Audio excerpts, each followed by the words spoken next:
Hello and welcome to Ops and Bros, and this week I'll show you how to take care of your up rhizomes in 5 minutes. Let's go.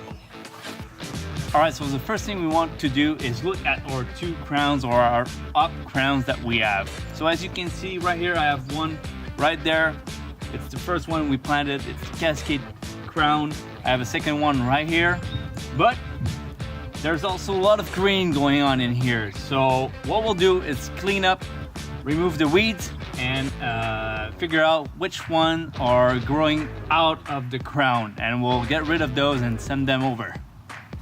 So as you can see right here, the crown, but also there's an extra one growing right here and right here and also right here. I'm gonna clean up, remove the dirt, look at what the actual rhizome looks like, and we're gonna snip them off into pieces so we can replant them and actually make more up plants out of this fantastic crown right here that is at this 4th year of growth. So very strong shoots so far, so I'm not gonna try to break them, but split them up in very strong rhizome. Right here you have a very good example of how it looks like once it's cut down.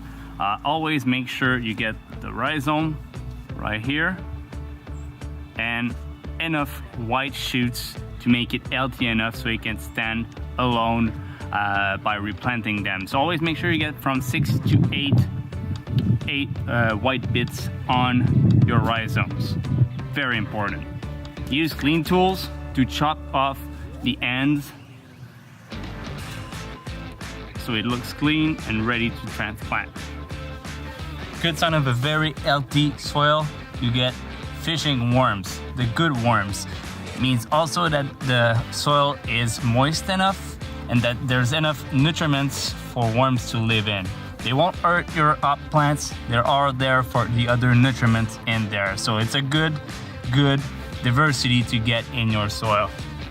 I think we have a good example here of how long it gets shoot. So we're probably 2 feet away from the crown, and we have a very strong rhizome right here. So I'm gonna chop this one up in 2 sections just so we can get more out of it.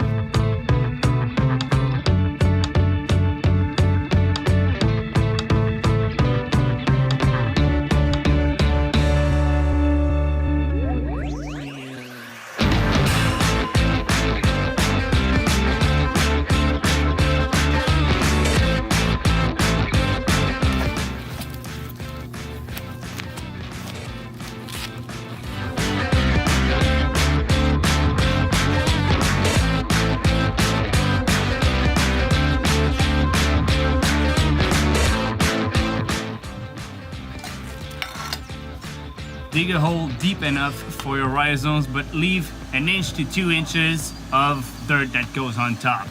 Sorry for the noise. Alright, so we've gathered around 10 to 12 up rhizomes from this little cleanup. I think it's a good thing to do this every springtime. Of course, we are at the 4th year we're growing them, so that's why I'm getting a lot of them, but I started at the 3rd year of growing hops. So depending on how fast your plants are doing and how good they're doing, then do the cleanup every single year, or if it's not growing fast enough, then just easily take care of them. Make sure they get enough sunshine, water, not too much, and a place to grow up and wide. Not sure if we're very close to 5 minutes, but enjoy what you do. Growing hops is a very fun hobby to do. A lot of hard work goes to it, but also it's a fun time and also a great opportunity to learn more about this fantastic ingredient that we have in beer. Keep in mind they are very easy to grow. Some other rhizomes, depending on the variety you get, are a little bit harder to grow.